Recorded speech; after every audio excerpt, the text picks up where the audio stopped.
বাড়ি ফেরাতে তাহলে কর্মসংস্থানটা কবে করবেন মুখ্যমন্ত্রী? কারণ ওনারা একটা এখন দেখাচ্ছেন যে পরিযায়ী শ্রমিকরা বাংলার বাইরে গিয়ে আক্রান্ত হন, সেই জন্য তাদের দয়া দেখাচ্ছেন। সবাই জানেন যে বাংলার বাইরেই তারা সেফ, বাংলার ভেতরেই এত লোক আক্রান্ত হচ্ছে, সেখানে পরিযায়ী শ্রমিকরা থেকে শুরু করে সবাই আছে। রাজনীতির ঊর্ধ্বে তৃণমূল, কংগ্রেস, সিপিএম যাই বলুন না কেন, সবাই বাংলারই মানুষ যারাই আক্রান্ত হচ্ছে। তো তারা বাইরে রয়েছে এবং তাদের জন্য ছুটি ঘোষণা করে কোনো দয়া করে কোনো লাভ নেই। তারা চায় যে একটা কাজ হোক, পরিবার বাড়িতে ফিরে আসুক। বাংলা তো শিল্পই নেই, কাজই নেই, তো তারা কাজ করবে কোথায়? সেই জন্য পেটের টানে সংসারকে টানতে গেলে তাদেরকে বাইরে চলে যেতে হয়েছে। ভারতীয় জনতা পার্টির সরকার আসুক, আপনারা অপেক্ষা করুন, তখন সব পরিযায়ী শ্রমিককে আমাদের শিল্প আসবে এবং কাজের কর্মসংস্থান হবে এবং তাদেরকে ফিরিয়ে আনা হবে। কলকাতা লাগোয়া ভাঙড়ে কিছুদিন আগে পর্যন্ত যেটা দেখা যেত যে রাজনৈতিক অরাজনৈতিক বিভিন্ন বিষয়কে কেন্দ্র করে কথায় কথায় গুলি, বোমা, অশান্তি, গন্ডগোল, তো সেই পরিস্থিতি নিয়ন্ত্রণ করার জন্য আমাকে কলকাতা পুলিশের আওতায় আনা হয়। কিন্তু তারপরেও দেখা যাচ্ছে যে অশান্তি, সেই অশান্তি আছে, তোলাবাজি, সমস্ত কিছু আছে। তাহলে কলকাতা পুলিশের আওতায় এনে যে ফলাফল প্রয়োগ করা হবে তাতে কি হবে? কিছুই হবে না। যতদিন এই সরকার থাকবে নিজেদের মধ্যে তোলাবাজি, সিন্ডিকেটবাজি, কে কত টাকা তুলবে, কার কত ক্ষমতা আছে সেগুলোই দেখাবে। আবার তারা তৃণমূলেরই লোকজন থাকবে, সব তৃণমূলের, দেখবেন নিজেদের মধ্যে ইন্টারনাল প্রবলেম। ভাঙড়ের কোনো পরিবর্তন নেই। 34 বছর আগে ভাঙড় যেখানে ছিল আজকেও সেখানেই আছে। তৃণমূল, সিপিএম সব মিলেমিশে একাকার হয়ে গেছে। আরজিকর হাসপাতালটা কোন থানার আন্ডারে? কলকাতা পুলিশের আন্ডারে। তো তাহলে বুঝতে পারছেন সুরক্ষা।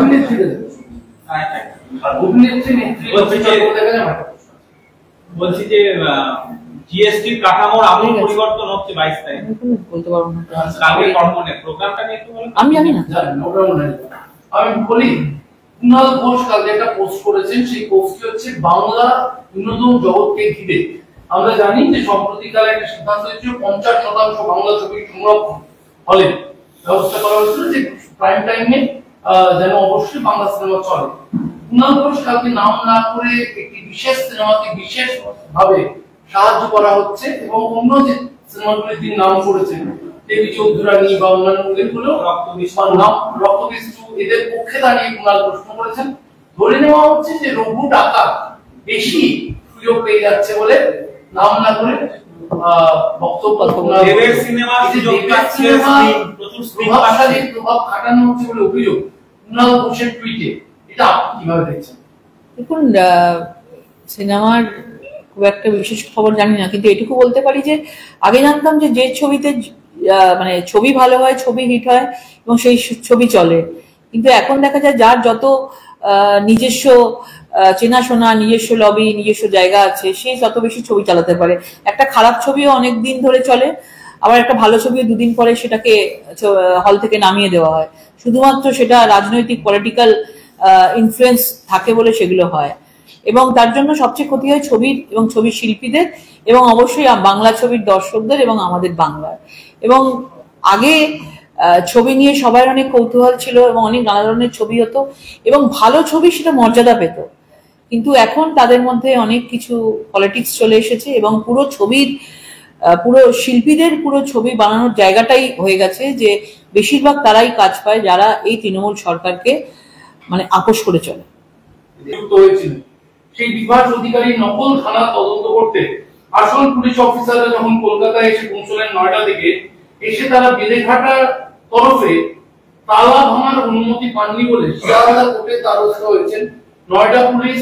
প্রাক্তন তৃণমূল নেতা বিভাস অধিকারীর নকল থানা তদন্ত করতে কলকাতায় এসে সহযোগিতা পাচ্ছেন না বেলেঘাটা থানা, এই অভিযোগ তারা শিয়ালদা কোর্টে করেছেন। এমনকি তালা ভাঙতে গেলেও কলকাতার বেলেঘাটা থানা বাধা দিচ্ছে। এই বাংলায় যদি সত্যের কেউ সন্ধান করে তাকে কখনো সাহায্য করা হয় না এবং কোনোভাবে এই সরকার কোনো কিছু, আজকে সিবিআই থেকে শুরু করে বিভিন্ন ধরনের কেউ যদি তারা সত্যের সন্ধানে আসেন, সত্যকে খুঁজে বার করার চেষ্টা করেন, দোষীর শাস্তির জন্য তারা তদন্ত করেন, তাকে সাহায্য করা হয় না। কারণ তিনি তো তৃণমূলের নাম লিখিয়ে আছেন, তৃণমূল সরকারের আশীর্বাদ তার মাথার উপর থাকলে যতদিন তৃণমূল সরকার আছে ততক্ষণ কেউ তাকে কিছু করতে পারবে না। বিভাস অধিকারীকে নিয়ে যতই ঘাটা হচ্ছে তদন্তে, এমন এমন তথ্য সামনে আসছে রীতিমতো কপালে ওঠার জোগাড়। নকল থানা, ইন্টারন্যাশনাল পুলিশ এবং ক্রাইম ইনভেস্টিগেশন ব্যুরো, এদের নামে ভুয়ো নোটিশ ইস্যু করে মানুষকে সে ভয় দেখিয়ে, মামলার ভয় দেখিয়ে টাকা হাতাতো, বিদেশি অ্যাকাউন্টে তা জমা করতো। কানাডার এক বাসিন্দা পুলিশকে সেটা জানিয়েছে, সেই তথ্য দিয়েছে, এবং তার নামে একাধিক এরকম নোটিশ ইস্যু করেছে, সেরকম তথ্য সামনে আসছে। এবং তাতে বলা হয় যে আমেরিকার এক বাসিন্দা প্রবাসী ভারতীয়ের নামেও এফআইআর রয়েছে, এইরকম মানে ইয়ে করে সে টাকা তুলতো। মানে আর কোন জায়গায় পৌঁছবে এরা? নিয়োগ দুর্নীতি থেকে আর একদম আমেরিকার ব্যবসা। তৃণমূল সরকারের আমলে সবকিছু সম্ভব। মানে একজন মানে তৃণমূল স্তরে নিয়োগ দুর্নীতি করছে এবং সেই টাকা পৌঁছে যাচ্ছে সুদূর আমেরিকায়, এবং সেখানেও প্রতারণা চলছে। তাহলে ভেবে দেখুন তৃণমূলের কত লম্বা হাত হয়ে গেছে, দুর্নীতির হাতটা কত বড় হয়ে গেছে। যতক্ষণ না এই সরকারকে উৎখাত করা হবে ততক্ষণ এইখানে এই দুর্নীতি, এই করাপশন, এই ধরনের লোকের এই ধরনের কাজকর্ম বন্ধ হবে না। পরিযায়ী শ্রমিকদের সম্মান দিতে বিশ্বকর্মা পুজোয় ছুটি ঘোষণা করেছেন মুখ্যমন্ত্রী মমতা বন্দ্যোপাধ্যায়। এখন প্রশ্ন তুলেছেন বিভিন্ন জায়গায় পরিযায়ী শ্রমিকরা, তারা বলছেন আমাদের ঘরে ফেরাতে তাহলে কর্মসংস্থানটা কবে করবেন মুখ্যমন্ত্রী? কারণ ওনারা একটা এখন দেখাচ্ছেন যে পরিযায়ী শ্রমিকরা বাংলার বাইরে গিয়ে আক্রান্ত হন, সেই জন্য তাদের দয়া দেখাচ্ছেন। সবাই জানেন যে বাংলার বাইরেই তারা সেফ, বাংলার ভেতরেই এত লোক আক্রান্ত হচ্ছে, সেখানে পরিযায়ী শ্রমিকরা থেকে শুরু করে সবাই আছে। রাজনীতির ঊর্ধ্বে তৃণমূল, কংগ্রেস, সিপিএম যাই বলুন না কেন, সবাই বাংলারই মানুষ যারাই আক্রান্ত হচ্ছে। তো তারা বাইরে রয়েছে এবং তাদের জন্য ছুটি ঘোষণা করে কোনো দয়া করে কোনো লাভ নেই। তারা চায় যে একটা কাজ হোক, পরিবার বাড়িতে ফিরে আসুক। বাংলায় তো শিল্পই নেই, কাজই নেই, তো তারা কাজ করবে কোথায়? সেই জন্য পেটের টানে সংসারকে টানতে গেলে তাদেরকে বাইরে চলে যেতে হয়েছে। ভারতীয় জনতা পার্টির সরকার আসুক, আপনারা অপেক্ষা করুন, তখন সব পরিযায়ী শ্রমিককে আমাদের শিল্প আসবে এবং কাজের কর্মসংস্থান হবে এবং তাদেরকে ফিরিয়ে আনা হবে। কলকাতা লাগোয়া ভাঙড়ে কিছুদিন আগে পর্যন্ত যেটা দেখা যেত যে রাজনৈতিক অরাজনৈতিক বিভিন্ন বিষয়কে কেন্দ্র করে কথায় কথায় গুলি, বোমা, অশান্তি, গন্ডগোল। তো সেই পরিস্থিতি নিয়ন্ত্রণ করার জন্য আমাকে কলকাতা পুলিশের আওতায় আনা হয়, কিন্তু তারপরেও দেখা যাচ্ছে যে সেই অশান্তি আছে, তোলাবাজি, সমস্ত কিছু আমার বাংলায় আছে। তাহলে কলকাতা পুলিশের আওতায় এনে যে ফলাফল করা হবে তাতে কি হবে? কিছুই হবে না। যতদিন এই সরকার থাকবে নিজেদের মধ্যে তোলাবাজি, সিন্ডিকেটবাজি, কে কত টাকা তুলবে, কার কত ক্ষমতা আছে সেগুলোই দেখাবে। আবার তারা তৃণমূলেরই লোকজন থাকবে, সব তৃণমূলের দেখবেন নিজেদের মধ্যে ইন্টারনাল প্রবলেম। ভাঙড়ের কোনো পরিবর্তন নেই। 34 বছর আগে ভাঙড় যেখানে ছিল আজকেও সেখানেই আছে। তৃণমূল, সিপিএম সব মিলেমিশে একাকার হয়ে গেছে। আরজিকর হাসপাতালটা কোন থানার আন্ডারে? কলকাতা পুলিশের আন্ডারে তো? তাহলে বুঝতে পারছেন সুরক্ষা।